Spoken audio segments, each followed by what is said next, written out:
Saludos cordiales, gracias por acompañarnos. Este instante en el territorio continental ecuatoriano son las 20:59. Ha concluido el debate de segunda vuelta que protagonizaron los candidatos finalistas Daniel Noboa y Luisa González. Tal como acabamos de escuchar, se establecieron 4 ejes: lo económico, lo de seguridad, social y político. Vamos a tener aquí en los estudios de Teleamazonas un panel para analizar los diversos aspectos que tienen que ver con el contenido y también con la forma de este debate que sin duda se vuelve trascendental. Para ello nos acompañan, y doy la más cordial bienvenida a Francisco Crespo. Francisco Crespo es profesor de la UID. Gracias, Francisco, por estar con nosotros. Nos acompaña Gabriela Falconi. Ella es docente de la Universidad San Francisco de Quito. En Guayaquil, César Febres Cordero, él es columnista de Diario Expreso en el puerto principal. En la ciudad de Quito también nos acompaña Pedro Donoso, director de ICARE. Y recibimos también en Guayaquil a Ariana Tanca. Ella es investigadora, política y politóloga. Gracias entonces a nuestros panelistas. Vamos a empezar y voy a dar la palabra a Pedro para una primera lectura, una primera apreciación de lo que ocurrió hace apenas segundos. Pedro, buenas noches. Buenas noches, gracias por la invitación, Gracias, Andrés, a los panelistas, a César, a Ariana en Guayaquil. Creo que es importante, más allá de analizar el debate en sí mismo, la herramienta, el contexto es fundamental. Es decir, la importancia de este debate no radicaba en el debate en sí mismo, sino en el contexto, ¿no? Es decir, por ejemplo, regresamos a ver las cifras de indecisión, de acuerdo a perfiles de opinión, en la última encuesta, 32.7% de indecisión y Sedatos 37.7%. Es decir, con esa indecisión, ¿no es cierto?, este debate se convertía en una herramienta fundamental para poder entender, ¿no es cierto?, no solo cómo se desarrollaba el debate y los candidatos, sino cómo llegaban los candidatos al debate. Porque creo que los candidatos no llegaban en igualdad de condiciones. ¿Qué quiero decir con esto? Que la carga mítica con la que llegaba la candidata a la Revolución Ciudadana era mayor finalmente que la de Noboa. Es decir, González debió haber utilizado este debate para desmitificar dolarización, desmitificar Venezuela, es decir, desmitificar una serie de mitos y aforismos construidos en esta precampaña, ¿no? Ok, vamos a ir con Ariana en Guayaquil. Ariana, su primera lectura, su primera apreciación de lo que ocurrió en el debate. Buenas noches. Muy buenas noches a todos mis panelistas, un gusto estar aquí con ustedes.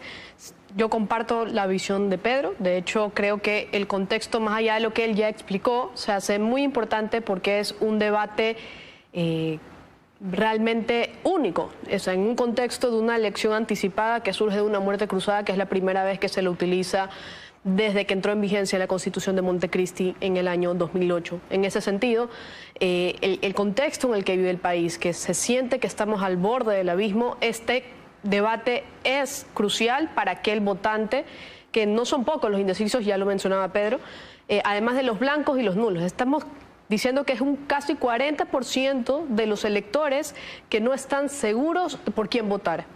No, y la forma cuantitativa de medirlo, a ver si este debate tuvo impacto o no, pues será en los próximos días en la publicación de encuestas. Veremos si esos números bajan. Pero tal como está ahora, que ese casi 40% de los votantes no sabe a quién elegir, la elección podría irse a cualquiera de los dos candidatos. Gracias, Ariana. Francisco, otra lectura que pongo para la conversación es que quizás no quisieron enfrentarse, no hubo la posibilidad de una confrontación, no cometer errores. Eso fue lo que se cuidaron los dos. Muy buenas noches, Andrés. Buenas noches. Un saludo a todos los panelistas que están aquí y a la audiencia. Efectivamente, yo quería justamente, y quiero hacer esa perspectiva del debate desde lo que son las audiencias, claro. Porque vamos a ver, las encuestas que se han estado dando y han estado circulando indicaban en principio una ventaja de Daniel Noboa.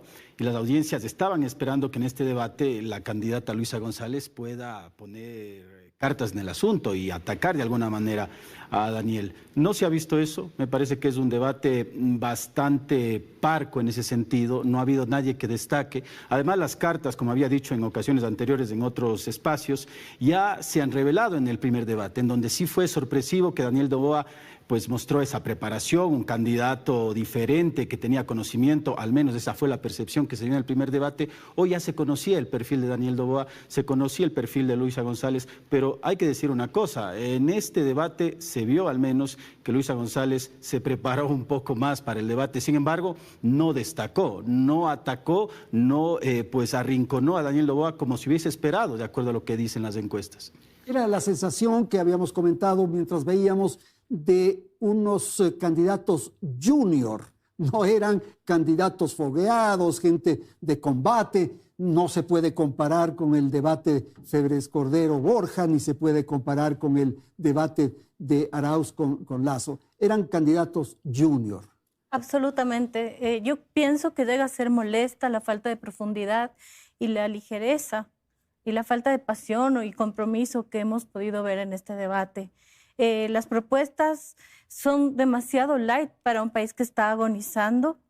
Y yo pienso que vimos un Daniel Noboa monotemático y apagado, y por el otro lado a una Luisa populista y llena de frases y clichés del correísmo, y entonces no pasó nada, y lo poco que pasó fue demasiado ligero para lo que el país en este momento histórico necesita. Ahora, Gabriela, un poco tratando el tema que planteó Pedro, ese 40% de indecisos, ¿pudo haber cambiado de posición ahora?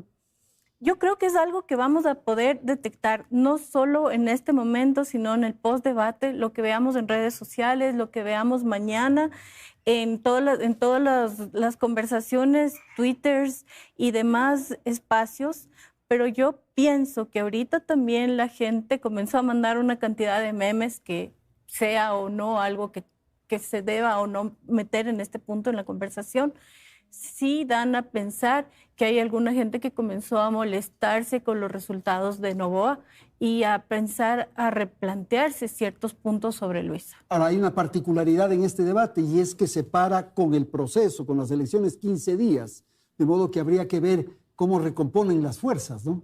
Efectivamente, esto de los 15 días es fundamental y se nota en los dos candidatos, porque no quisieron arriesgar.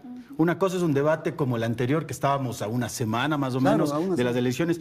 Aquí con 15 días es difícil, se veía difícil que los candidatos arriesguen en el debate. Así que se vio un debate bastante lineal, sin arriesgar, porque en 15 días pueden pasar muchas cosas. Yo creo que en el tema de las redes sociales no veo material del debate para poder generar memes o viralizar algo. Entonces, a mi modo de ver, este debate no creo que vaya a influir como influyó tremendamente el primer debate. El tema central es a dónde se van los indecisos, ¿verdad, Pedro? Porque los que son de Noboa ratifican, confirman, y los que son de González igual. Totalmente. ¿Qué pasa con los indecisos? Yo creo que, digamos, el debate no puede ser el gran elector. Creo que hay otros electores mucho más importantes, ¿no? Por ejemplo, la resolución de los casos de los magnicidios, por ejemplo, ¿no? Es decir, este anuncio de los Estados Unidos no es un anuncio que puede ser leído por fuera del proceso electoral, ¿no? La violencia es otro gran elector, el estiaje y el fenómeno del niño. El mismo gobierno, digamos, ¿no? Su incapacidad, por ejemplo, de gestión. A mí me sorprendió mucho que Guillermo Lasso apareció en el debate, casi a la mitad del debate, digamos, ¿no? Me refiero enunciado, ¿no? Cuestionando y Cuestionado y enunciado. Claro. Porque a la larga, digamos, esa podría haber sido la estrategia del correísmo. De acuerdo a perfiles de opinión, un 37% de los consultados dicen que Noboa haría un gobierno similar al de Guillermo Lasso. Creo que ahí González no tuvo la habilidad de plantear finalmente ese análisis comparativo, ¿no? Ok, vamos entonces a tratar los diversos ejes que se trataron o se plantearon durante el debate. Y vamos a empezar con el eje económico, y para eso damos la palabra a Belén. Belén, buenas noches. Hola Andrés, amigos, muy buenas noches. Efectivamente, el eje económico fue el primero en ser abordado en este debate, y uno de los tópicos trascendentales que se tocó es el respecto de si traer o no las reservas internacionales al país. El candidato Noboa señaló que ese sería su plan Z, mientras que la candidata Luisa González sostuvo que sí lo haría y explicó cómo. También se habló sobre la dolarización y el fenómeno del niño. Escuchemos una parte de sus intervenciones. Vamos a invertir en distribución y transmisión eléctrica, vamos a refinar nuestro petróleo aquí para tener diésel y spray oil a bajo costo en refinerías que ya existen, no refinerías invisibles. La refinería de La Libertad y la refinería de Esmeraldas son refinerías que sí existen.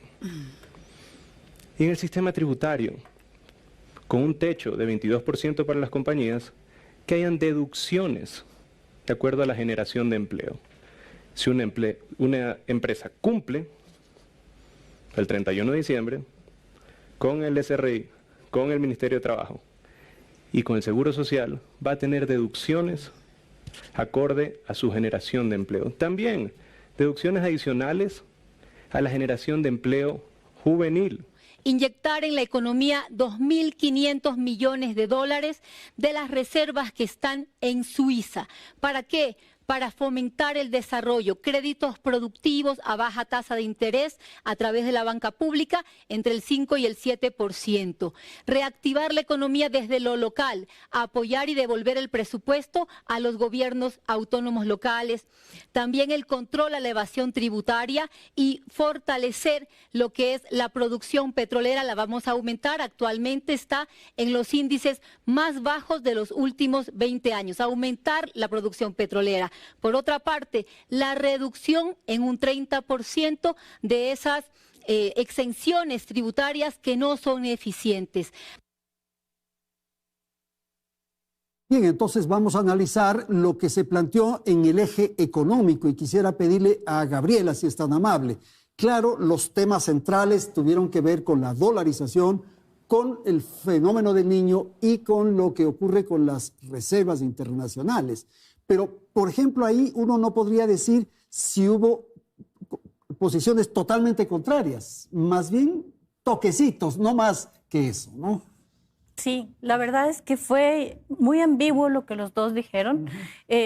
No ahondaron en el cómo lo iban a hacer, ni cuándo lo iban a hacer, y que definitivamente ninguno de los dos tenían tiempo para hacerlo. Hablaron mucho sobre el tema del petróleo, deducciones de impuestos de acuerdo a la creación de empleo juvenil. Noboa, en el tema económico, su gran fuerza en su discurso es aumentar el empleo juvenil y dar mucha fuerza a eso, mientras Luisa habla sobre esta inyección de 2.500 millones de dólares de las reservas en Suiza, que suena también bastante complicado de entender para la mayoría de población, más allá de que si están bien o mal lo que ambos decían.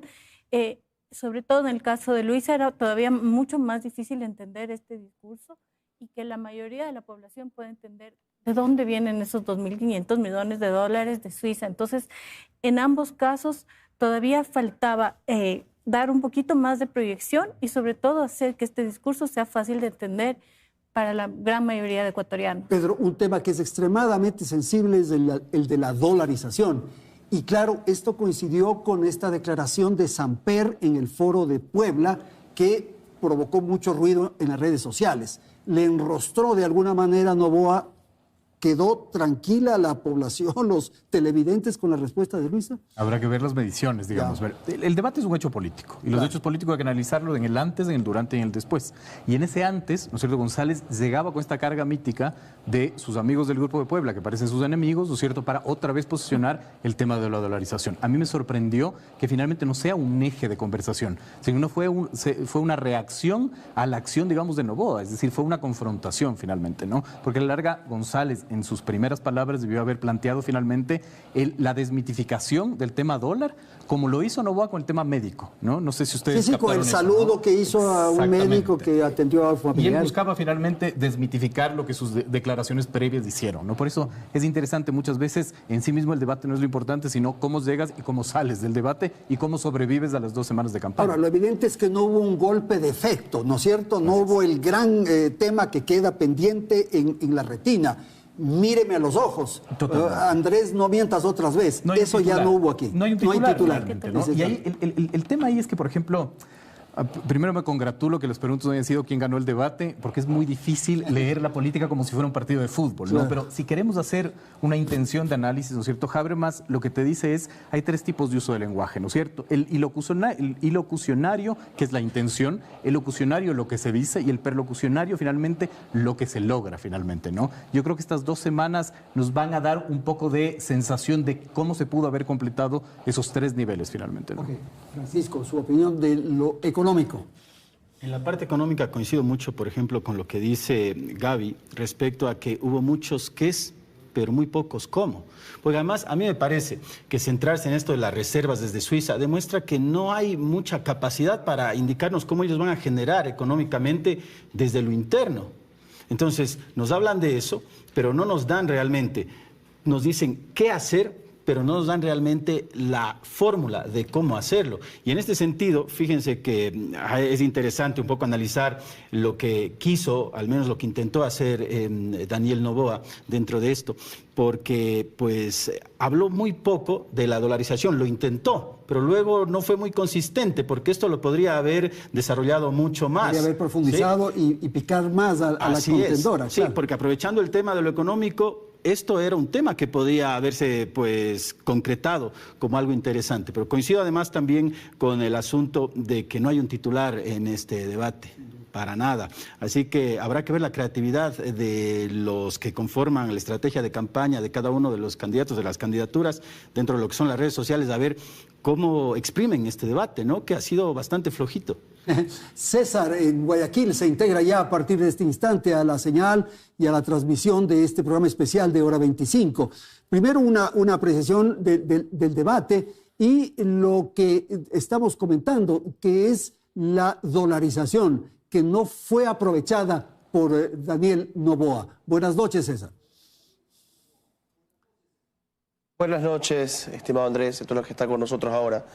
El tema de la dolarización es un tema emblemático en la política ecuatoriana. En los años recientes ha sido usado para golpear al correísmo con fuerza, porque ellos han dado en muchos casos paso a eso, ¿no? Lo que pasó hace poco en Puebla, por más de que hayan estado hablando no de la dolarización como el uso de la moneda de un país, sino para dejar de usarla como moneda de transacción, aunque eso va, y reserva, eso también va a afectar al dólar eventualmente si lo usamos en el Ecuador. Yo creo que también no es un tema urgente para muchos en el país, ¿no? Las drogas, la inseguridad, los servicios de atención en la salud, en la educación, todo eso es más tangible, inmediato. Y claro, uno puede hablar de la dolarización como estabilidad económica que necesitas para que todo lo demás funcione. Pero de nuevo, tú tienes un tiempo limitado, un espacio limitado y corres el peligro, que yo creo que al final no puede haber sido la lógica, porque en otros puntos Noboa para mí cae en eso, y un poco menos Luisa, corres el peligro de hablar de un tema que se considera pasado, gastado. Cuando quieren diferenciarse Luisa de la candidata que en primera vuelta solamente hablaba de lo que ya hicieron, y un Noboa que en cambio encarnaba la nueva política, que hablaba de otros temas, que hablaba de forma técnica incluso. Ok, Ariana, quisiera quedarme en Guayaquil para pedirle también su apreciación sobre este bloque o eje económico, su apreciación en el sentido de lo que decía César, esto que conversaron, esto que debatieron, que plantearon los candidatos, llega a territorio, como se dice ahora, llega al hombre de a pie, por favor. Realmente no, y yo creo que no hubo mayor debate en eso porque al parecer los dos estaban de acuerdo que ninguno quería desdolarizar, ¿no? Luisa por ahí se mandó su ataque diciendo que de hecho desde su bancada se quiso establecer el dólar como la moneda oficial de Ecuador, que eso todavía, digamos, no existe en nuestra normativa, pero hay acuerdo en eso. Yo estoy, además, que ese tema, más del 80% de los ecuatorianos está de acuerdo con la dolarización. Yo creo que por temas de estrategia, no hablemos del deber ser o si es buena o mala la propuesta. Si el 80% de los votantes o los ecuatorianos está de acuerdo, ¿por qué yo me voy a ir en contra de algo que el 80% de personas está de acuerdo? Y más allá de la dolarización, que es un tema que al parecer hay consenso, más bien estos ataques que existen sobre el uno, sobre el otro, más bien a mi criterio vienen desde una zona de la campaña sucia, de atacar por atacar, pero es un tema que realmente al ciudadano de a pie no le interesa, no es parte de su día a día, o sea, es parte de su día a día porque lo utiliza, pero más allá de ese tema que lo ven lejano, lo ven técnico, lo que quiere el ciudadano de a pie es seguridad, es empleo, es el acceso a los servicios básicos, y por eso creo que este tema, realmente creo que hay un amplio consenso y ambos candidatos ya lo establecieron, ¿no? Obviamente del dicho al hecho hay mucho trecho y eso hay que estar vigilantes, pero por ahora podríamos decir hay consenso y definitivamente hay temas más importantes para debatir y para poner sobre la mesa. Bueno, pero me parece, Ariana, que la gente sí entiende, por ejemplo, que en otros países donde no hay dólar, hay una inflación impresionante, hay dificultades en estas devaluaciones que se hacen. Entonces sí, tenemos una moneda que tiene el respaldo y la gente me parece que sí se da cuenta, incluso proyecta sus créditos, sus inversiones, sus proyectos, porque tiene una moneda solvente, ¿no? Sí, de acuerdo. Tienen el 80% de aceptación del dólar, nadie reclama contra el dólar y por eso menciono que es un tema que ya se da por sentado en el país. Digamos, no estamos en un momento que se debe considerar la desdolarización como parte de política macroeconómica, porque no estamos en un contexto de que amerite pensar en un cambio de moneda. O sea, ya la inestabilidad que tenemos es suficiente en todos los frentes como para encima agregarle un factor de inestabilidad porque voy a cambiar la moneda del país. Entonces, creo yo que en ese contexto, creo que todos los ecuatorianos podríamos estar de acuerdo que el dólar nos está dando esa estabilidad, nos protege, no implica que vamos a tener una economía perfecta, pero estamos, digamos, los ecuatorianos lo aprecian. Dicho eso, nuevamente, por eso creo que con este amplio consenso y la valoración, creo que los temas de los que se debería estar hablando es más bien cómo esos dólares a través del presupuesto general del Estado van a servir a la ciudadanía. Yo creo que ese debería ser el centro del debate. Perfecto. Vamos a ir entonces al segundo eje que se planteó durante el debate que se transmitió hace pocos instantes por radio y televisión. Belén. Así es, Andrés, el segundo eje fue el de seguridad y justamente este es uno de los temas que más preocupa a los ecuatorianos y se esperaba pues que los candidatos puedan explayarse en este tema y dar a conocer cuáles fueron sus propuestas. Sin embargo, algunas de ellas fueron muy ligeras e incluso otras ya se han aplicado en este gobierno y como hemos visto no han dado resultados. Escuchemos sus intervenciones. Voy a poner en marcha nuestro plan Resurgir de la paz y la seguridad. Lo primero va a ser trabajar con la fuerza pública, 500 millones de dólares para equipar a la policía vehículos, motos, equipamiento de comunicación, armamento, rehabilitar UPCs, VCs, el ECU 911. Pero también vamos a trabajar en el control que se necesita del país. Voy a retomar el control del país que nos lo han arrebatado. Retomar el control de las cárceles, de las vías, de los espacios públicos y sobre todo puertos y aeropuertos a los cuales los militarizaré. El trabajo coordinado también con el sector de justicia. El Plan Fénix consiste en varios puntos. Primero, militarización de las fronteras, pero con tecnología, con un sistema de drones, con sistema de radares de verdad. También en los puertos tener doble pesaje, escáner y presencia militar adentro de los puertos.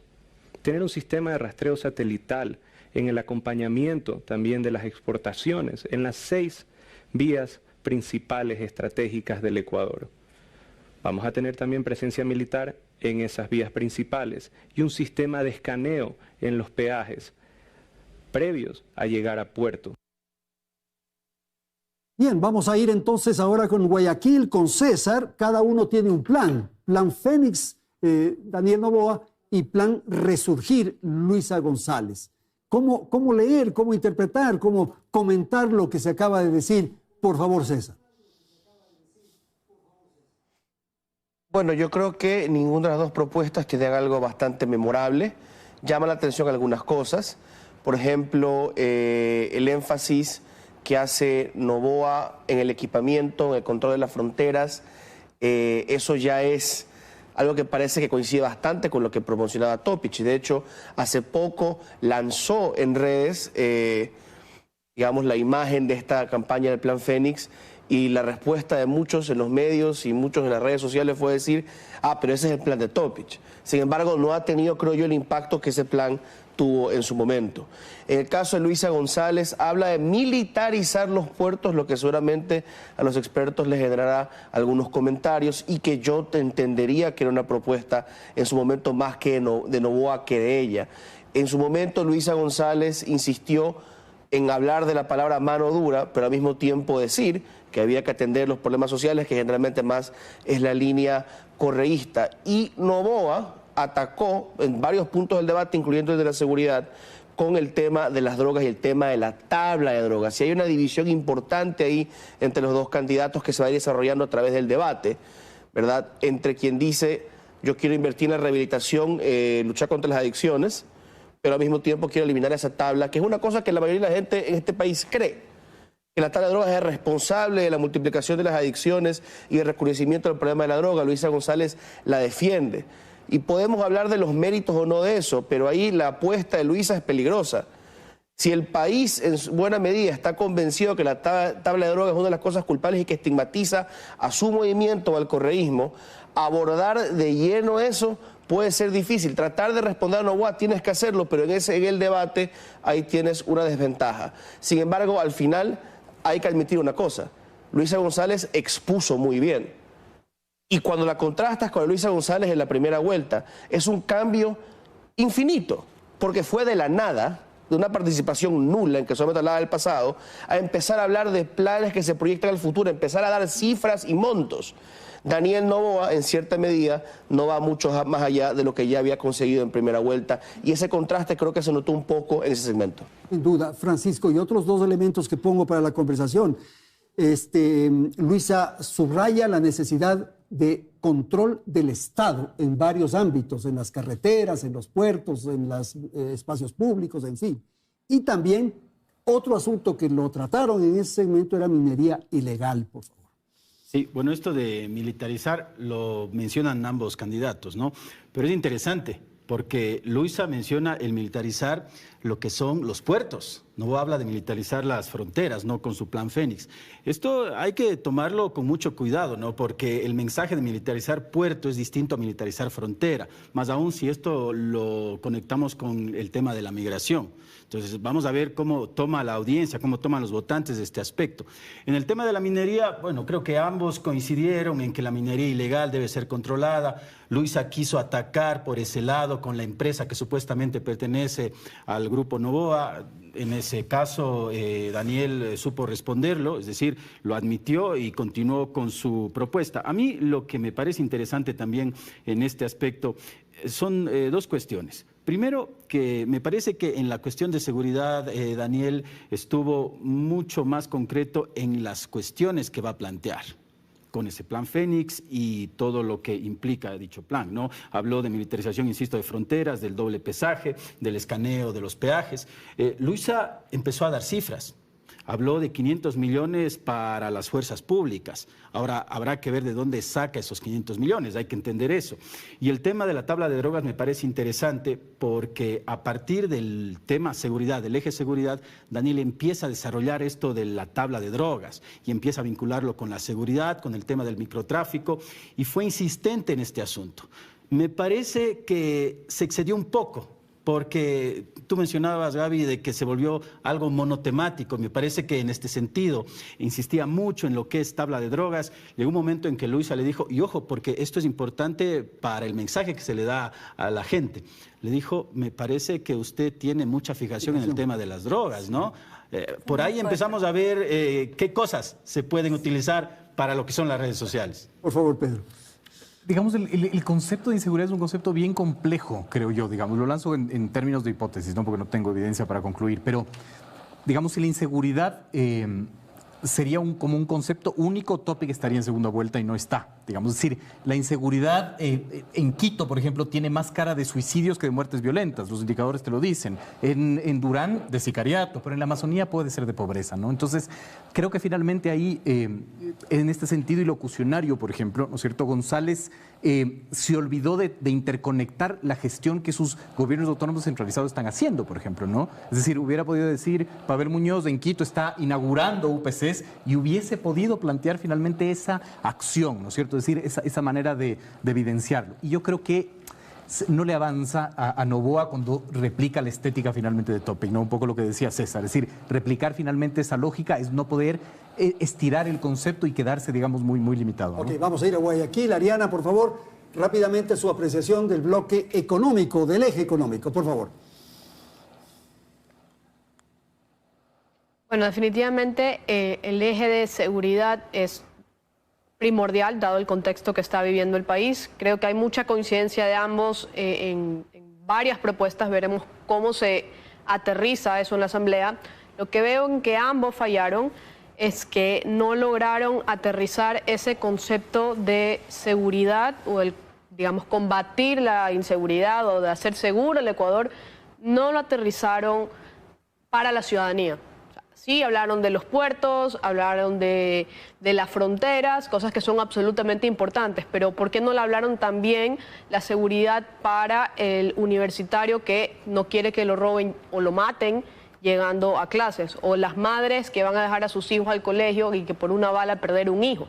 Todas esas cosas yo creo que faltaron de un poco humanizar lo que significa el contexto que estamos viviendo y qué es lo que proponen en concreto para eso.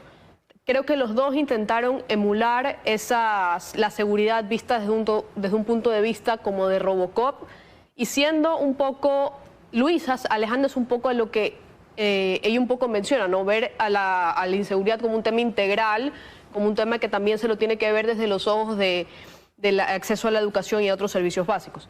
Entonces, a mi criterio, los dos planes tienen muchas coincidencias, sería interesante ver ese debate en la Asamblea, pero también faltó mucho aterrizar la inseguridad, humanizar y entender cómo cada persona está viviendo este contexto de inseguridad, no solo a nivel macro de país, que es importante, como lo dije, pero también a lo más, digamos, al ciudadano de a pie.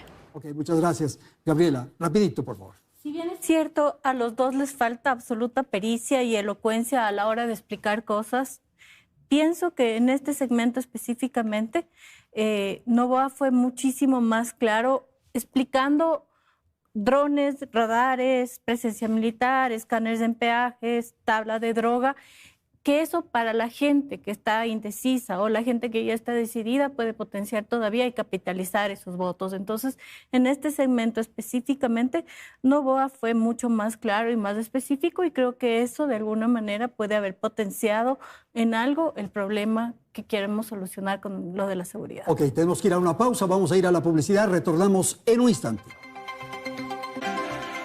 Continuamos con más, amigos. Como ya lo mencionaban nuestros panelistas, si en los ejes económico y de seguridad no hubo claridad, pues en el tercer eje, que era el social, las propuestas divagaron aún más. De allí que hemos tomado las ideas más claras en cuanto a la candidata González respecto a lo que ofrece en salud, mientras que respecto del candidato Daniel Noboa, su propuesta en educación. Escuchemos.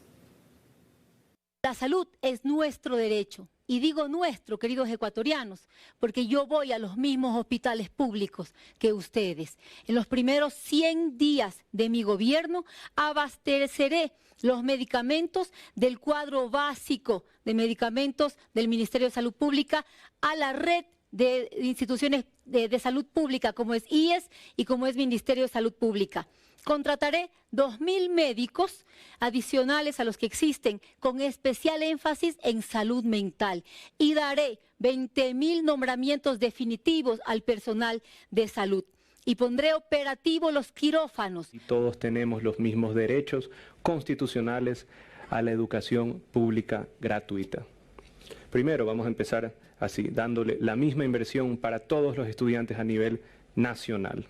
Declarar Internet como un servicio básico y darle las herramientas y darle la infraestructura necesaria para la educación de nuestros niños, así mismo como la educación superior. Que exista la opción también de carreras telemáticas, sistemas duales y también escuelas técnicas para que nosotros podamos darle la educación a cada uno de los jóvenes que aplican a un cupo universitario, sin la necesidad de un preuniversitario. Usted está hablando prácticamente de un libre ingreso a la universidad y ha hablado de que todos ingresen, y eso es cerca de 200.000 jóvenes.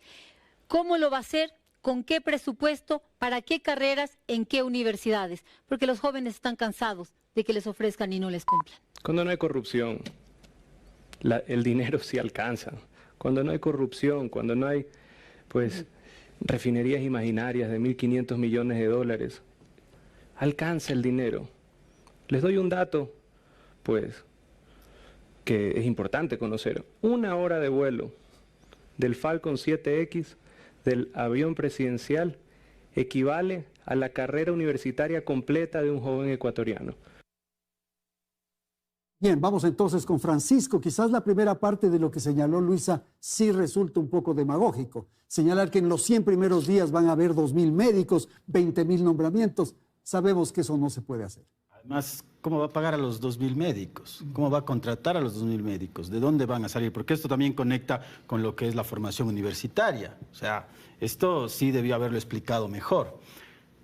Como mencionó pues, en la presentación, el tema de lo que es el aspecto social fue lo más flojo para mí de todo el debate, porque fueron ideas muy sueltas, inconexas en algunos casos.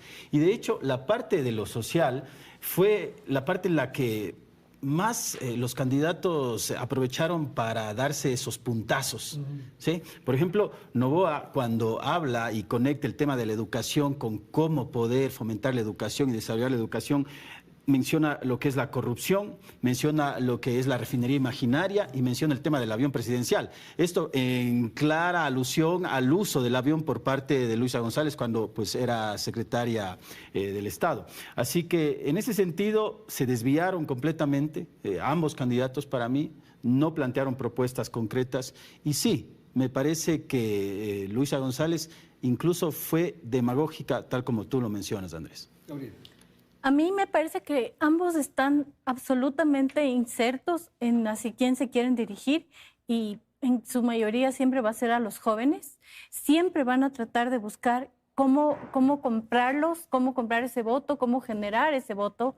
Y entonces ella empieza hablando de salud, de estos espacios en los que va a invertir muchísimo dinero, pero termina hablando de salud mental. Porque sabemos que ahorita una de las principales preocupaciones que tenemos respecto a los jóvenes es ese tema, mientras por el otro lado Noboa sigue insistiendo todo el tiempo en educación y en educación universitaria. Pero yo pienso que los dos no van de acuerdo a ser fieles a lo que verdaderamente piensan o a un plan de trabajo, sino a unos votos que pueden cosechar en ese target. Bueno, de eso se trata, no perder votos por lo menos y de obtener otros. Hay un elemento que quedó pendiente del segmento anterior, Pedro, y que le podemos conectar con lo social, y es que Luisa González señaló que va a traer 2.500 millones de dólares de Suiza para actividades internas. Esto podría traer dificultades a la dolarización. Y si es que con eso se piensa atender estas necesidades a las que se refería Francisco. Bueno, a ver, digamos, esa es una pregunta económica que no sé si tenga yo la capacidad de responder. No se trata sino de decir cosas, cosas sin sustento, ¿no? Totalmente de acuerdo. Digamos, tanto en el ámbito económico, en donde además Noboa yo creo que sorprendió también hablando de este discurso antibanquero, ¿no? Es decir, metió a los bancos ya en una zona de funcionalidad que habría que regresar a ver ahí con lupa, porque uno esperaría finalmente que Noboa sea proempresa, etcétera, ¿no? Pero creo que en el ámbito de lo social, en este segmento, se vieron las mayores dificultades que tiene el debate, ¿no? ¿Y por qué finalmente? Primero porque mantenemos esa herencia absurda del primer debate de que se hagan preguntas los candidatos. Es una cosa inentendible. Los candidatos tienen que contrarrestar ideas, tienen que conflictuar ideas, porque la democracia es conflicto, el conflicto es debate finalmente, ¿no? El segundo es: ¿cuál es el marco teórico del debate? No puede ser 4 expertos generando preguntas. Para eso están los planes de gobierno. Es decir, un debate tiene que basarse en el plan de gobierno. Usted, señor Daniel Noboa, en su plan de gobierno propone esto. Finalmente, ¿cómo lo va a hacer? ¿Con qué recurso? Etcétera, etcétera, etcétera. Y el tema finalmente de este fact-checking, ¿no? Yo sueño con que en el Ecuador podamos tener un debate en donde la moderadora o el moderador haga un fact-checking en vivo finalmente. Yo no tengo idea cuánto vale una hora de vuelo del Falcon no sé qué, por lo tanto no sé si es que eso equivale a un año de carrera universitaria. Sería ideal que se pueda tener un fact-checking, digamos, para que se aterrice menos más a la realidad y menos al deber ser en un debate, ¿no? Ok, vamos a Guayaquil. César, su apreciación del segmento o del eje social, por favor. Bueno, yo considero igual que el resto de los panelistas que las propuestas fueron en buena medida difusas, que son difíciles de explicar cuando ya hacemos un análisis un poco más profundo, que aquí recién lo empezamos a hacer, porque va a ser un tema de semanas, ¿no? De cómo vas a realmente solventar tus gastos. Pero recordemos, por ejemplo, el impacto del primer debate. Ahí Daniel Noboa triunfó. Es muy difícil el análisis. Hay un tema del contexto de la violencia política que se había dado en los días anteriores. Hay un tema de la cantidad de gente que hubo, cómo Noboa no fue atacado. Hay varias cosas, pero uno de esos elementos es que Daniel Noboa habló de cifras. y se vio como un político serio, solvente, que habló de la energía, que habló de los créditos, que habló de la agricultura, que habló de la sequía, que habló de todo, que habló del petróleo, que habló del Yasuní. ¿Qué pasa? Que cuando haces un examen más de cerca de las cifras que dio, mezcló el costo de transmisión con el costo de distribución, no el costo total de kilovatio por hora correcto, no dio números correctos en torno al castigo del barril, una serie de cosas. Pero la gente no se quedó con eso. Uno, porque él asumió un rol que es más importante que los detalles de qué dijo. Y dos, porque no fue increpado de manera, o no fue cuestionado de manera eficaz en la semana que le siguió. Ahora vamos a ver si es que van a ser increpados, el fact-checking va a ocurrir, o si es que va a ocurrir, va a ser en los días después de este debate. Y depende de los actores de sociedad civil, depende de esa jungla de redes sociales, depende de la capacidad de cada campaña de increparse los unos a los otros y desmontarse. Entonces, esas cifras pueden estar equivocadas, pero si nadie las cuestiona con eficacia, la gente no se percatará. Y el rol del que da las cifras, en este caso, ambos creo que lo buscaron, quizá a momentos a Luisa le podía salir un poco mejor. Pero de nuevo, una cosa es cómo lo dices y otra cosa es lo que dices y finalmente el recibimiento depende de eso. Ok, gracias. Vamos con Ariana, su apreciación del eje social. Por favor, Ariana. Nuevamente estoy de acuerdo con todo lo que ya se ha dicho. Fue el eje donde hubo más cifras, pero donde las cosas estuvieron menos claras, lo cual es como que si los candidatos quisieron ser pragmáticos, claros, concisos y precisos, solo porque decían las cifras, pero finalmente no terminaban ni desarrollar una idea, ni desarrollar la propuesta, empezaban hablando de educación telemática y luego saltaban a educación inicial y era como un shampoo de todo lo que querían hacer. Puede ser que el formato haya jugado en contra, pero también estoy de acuerdo que hubieron muchas cosas que se mencionaron en el debate que no estaban en los planes de gobierno.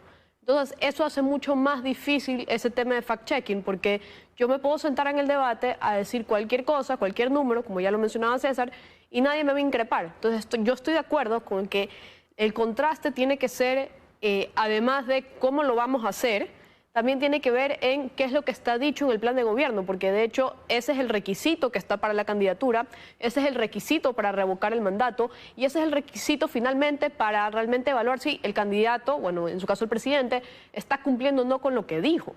Entonces creo que el formato también impidió que se pueda desarrollar las ideas.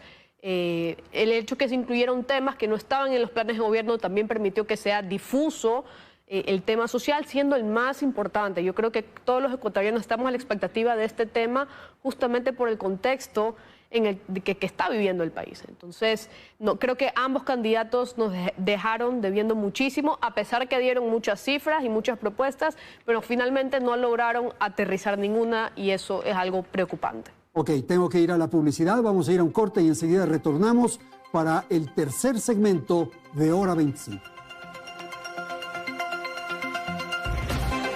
Gracias amigos por seguir en nuestra sintonía. El último eje que se trató en el debate fue el político y las repreguntas estuvieron a cargo de la moderadora. Entre los tópicos que se abordaron estuvo la crítica situación del IES, también la migración y finalmente la gobernanza. Escuchemos un extracto.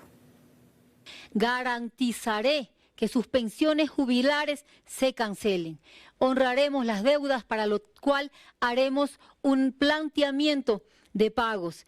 Y lo siguiente, ¿cómo se fortalece el IES? El IES se fortalece aumentando la cantidad de aportantes. Tenemos necesidad de empleo, por una parte, empleo adecuado con afiliación al IES, y por otra, una necesidad de aumentar el financiamiento en el IES. Cuando fue la era de su principal asesor, el expresidente Correa, justamente se eliminó el aporte del 40% del Estado para el pago de pensiones jubilares. En un potencial gobierno suyo, ¿usted qué haría? La candidata a la presidencia de la República soy yo. Quien está aquí frente al pueblo ecuatoriano es Luisa González, no Rafael Correa. Y más allá, hay que aclarar al pueblo ecuatoriano. Ese 40% se lo quitaba con una salvedad, que si hacía falta dinero para pagar las pensiones jubilares, el gobierno iba a reconocer el 100% de esas pensiones, pero jamás íbamos a dejar a nuestros afiliados sin que reciban su pensión. Y ponernos al día con el IES, poco a poco, ir haciendo un plan de pagos que reduzca la deuda con el IES, es importantísimo. Número 2, devolverle liquidez al IES. Gobiernos pasados, y eso también lo pueden googlear, jóvenes, ¿qué hacían? Le vendían bonos del Estado o le entucaban bonos del Estado al Seguro Social, dejaban al Seguro Social con papeles y tocaban la liquidez de ese Seguro Social.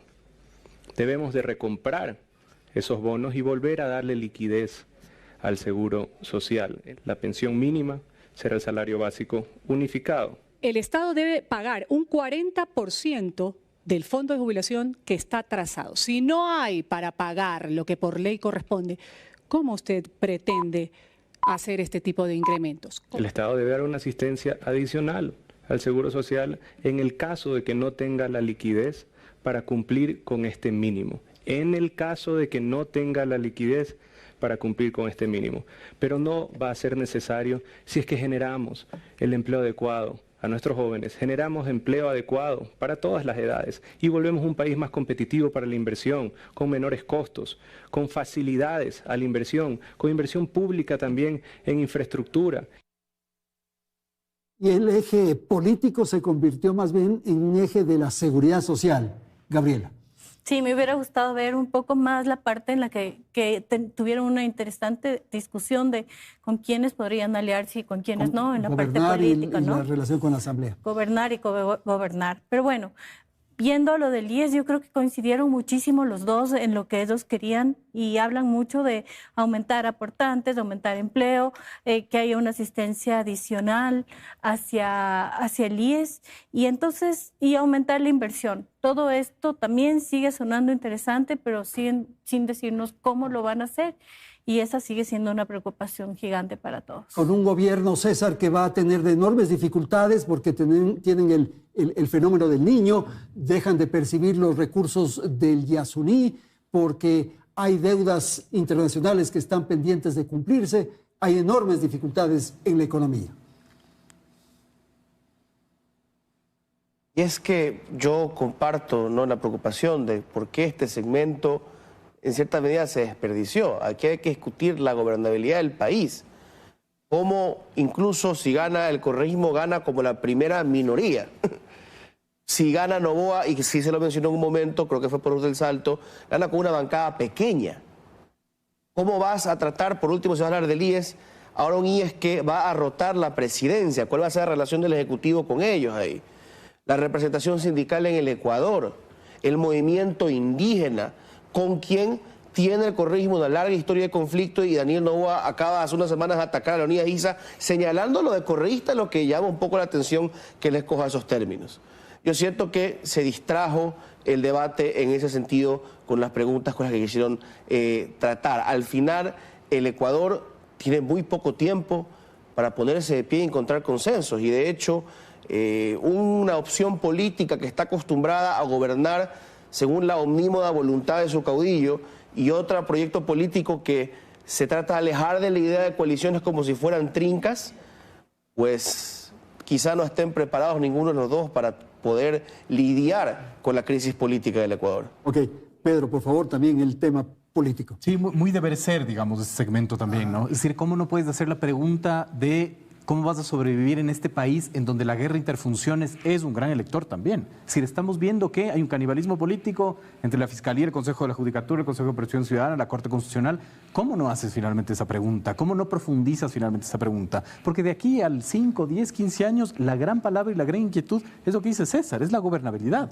La gobernabilidad en gobiernos locales, por ejemplo, ¿no? Yo he repetido mucho esto. Es decir, alcaldías como la alcaldía del PAN en La Suay, en donde el alcalde ganó con 6 votos de diferencia, en Yaguachi con 197 votos de diferencia de un padrón electoral de 40.000. Es decir, la gobernabilidad es el gran asunto finalmente, y aquí no se profundizó, ¿no es cierto?, el cómo se va a asegurar gobernabilidad. Si Noboa va a aceptar, por ejemplo, la coalición que no aceptó Guillermo Lasso, digamos que para mí es una alta probabilidad. Es decir, había que profundizar, digamos, de cómo vas a gobernar un país, no solo en un año o 8 meses, sino, digamos, de aquí, digamos, al futuro, ¿no? Y la recuperación de las instituciones. Rápida, por favor, Francisco. Rápidamente, aquí yo sí tengo una crítica tremenda. Yo no entiendo cómo este tema, el político, no se permitió que haya réplica y contrarréplica entre las dos candidaturas, y la moderadora empieza a hacer las réplicas y contrarréplicas. Eso pues desprestigió esta parte del eje político. Y luego, es que en el eje político los candidatos podían hablar de temas importantísimos, la gobernabilidad con la Asamblea, como ya lo mencionó Pedro,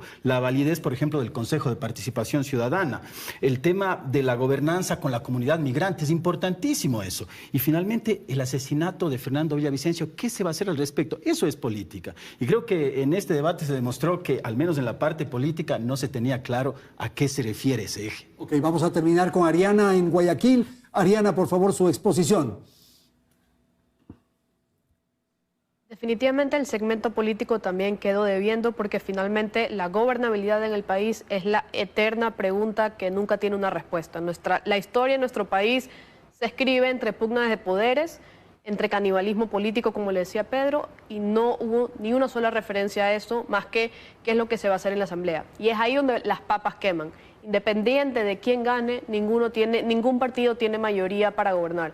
Y en las democracias que tienen un presidente sin una mayoría legislativa, eso aumenta las probabilidades de inestabilidad política. Es decir, en estos años, 8 meses, la muerte cruzada de cierta forma puso una pausa porque dio un espacio de campaña que le da pausa a este canibalismo político, pero desde noviembre eso se retoma. Creo que es lo más importante, la gobernabilidad. Sin gobernabilidad no hay el resto de cosas. No se puede hacer planes de salud, no se puede hacer absolutamente nada porque los actores políticos están más preocupados en su metro cuadrado de poder, que, ojo, tiene un incentivo muy fuerte porque en febrero ya empieza otro proceso electoral. Entonces a algunos les conviene que al gobierno le vaya mal. Entonces, creo que esta era la pregunta del millón, que no tuvo respuesta, porque al final del día los planes de gobierno tienen muchísimas coincidencias, pero lo que realmente separa a los dos candidatos es su forma de hacer política, su forma de gobernar. Y es ahí donde tuvimos que ver ese contraste, que no lo vimos. Perfecto. Muchísimas gracias a nuestros panelistas. Gracias a la audiencia que nos ha acompañado. Felicidades, Ecuador.